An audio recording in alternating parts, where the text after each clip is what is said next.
I am here with Phyllis, and Phyllis, can you tell me what you were experiencing, the type of pains that you had been experiencing over the past couple of years? Basically on and off, pain in my right shoulder. I've had rotator cuff repair in that shoulder about 7, 8 years ago now, and but over the last, I would say, 4 to 6 weeks, the pain has been increasing, and it's been like an 8 to 9 out of 10, To the point that you were thinking about calling the to the surgeon? point where I was thinking about calling my surgeon back and seeing about an appointment to reevaluate my shoulder.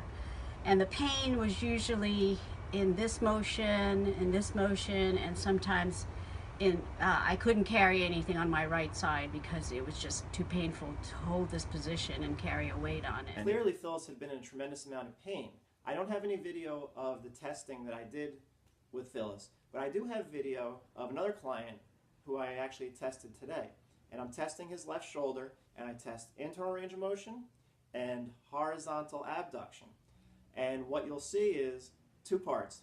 First is the initial testing, where you find that he's limited in both of those movements, and then retesting, where you'll find that he has full internal range of motion and much increased horizontal abduction.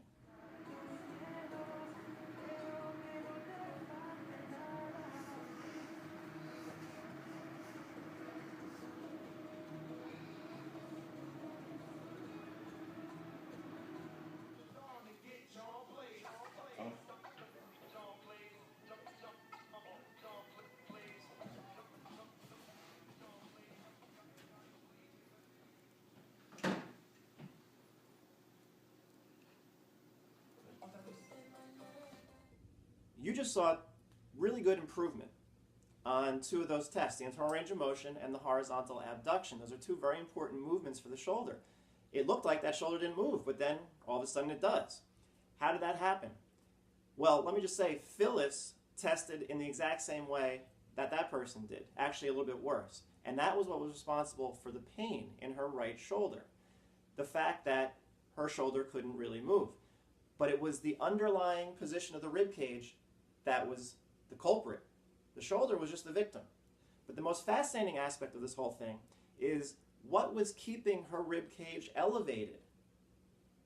It was her teeth. Yes, her teeth. Her teeth were preventing her rib cage from getting into the right position so that her shoulder could move fully, and that was what was killing her shoulder. In the next video, I'm going to show how this all works.